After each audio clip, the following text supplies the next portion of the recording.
Alright, so this is the last video for tonight because I've pretty much run out of time.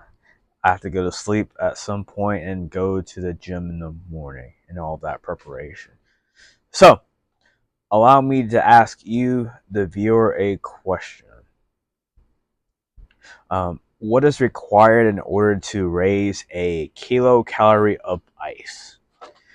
And in order to answer this question, I had to go to artificial intelligence, Google more specifically, in order to look up the answer because I have not had to answer this question since the early 2010s. So the year 2010 or 2011.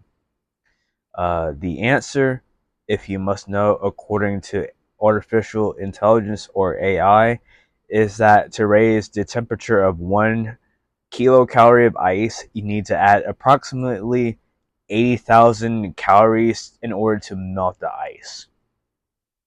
This question came directly from chemistry. It came from either chemistry 101 or 102 when I was a student at the College of Charleston.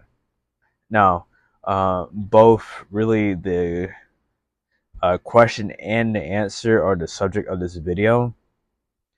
And yes, I had to really dedicate an entire video to introductory chemistry.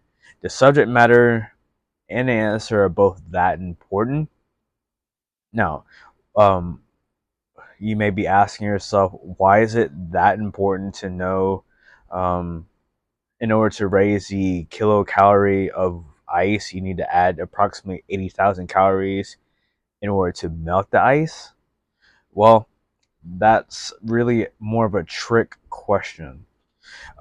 It's actually not that important to know why it's that important, just to know that it really does at a certain temperature. Now, I fully understand this now that I'm an adult and I'm a little bit slightly less ignorant than I was as a teenager. Um, I with this understanding, I wasn't being tested on my understanding of the question or the subject matter. Instead, I was being tested on memorization. So my chemistry professor, Paul Sessa, at the College of Charleston, had given us, the chemistry students, a preface before we even had taken our first chemistry test. He had told us that on every test that he'd given students prior to us, he would give the same problem and the same answer. He would tell us the problem, or at least allude to the problem as something we had studied in the book, but he would never tell us the answer, which means that we had time in order to prepare. So I have to add that our professor had one stipulation. So on the test, we had to show our work. So we had to show our math in order to get to the conclusion.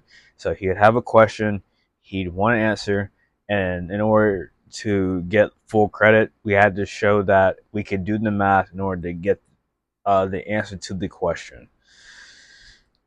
Now, uh, so basically, we couldn't just say, "Hey, all right, well, here's the question. Here's like the numerical value that you're looking for." So we would have to do some math as well. Now, if you weren't like naive like me and you were smart, you would just memorize the formula and the answer. So you would have understood that you were being tested on the memorization and not the understanding itself or the comprehension. So like a smart person like yourself would have like a guaranteed correct answer on the test if you had memorized, because you had committed it to memory.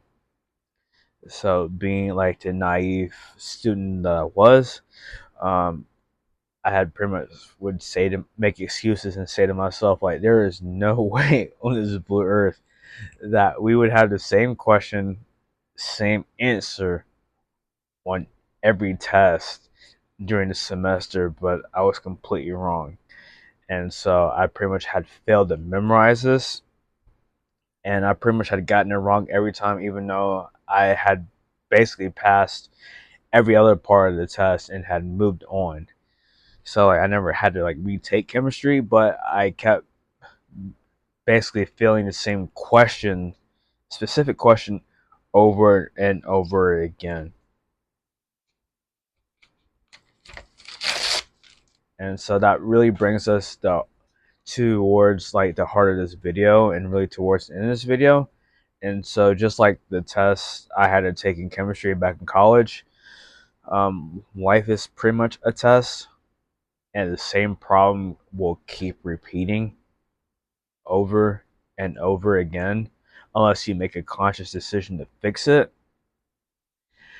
And once you decide to fix it, though, what used to be a problem has now become a cheat code.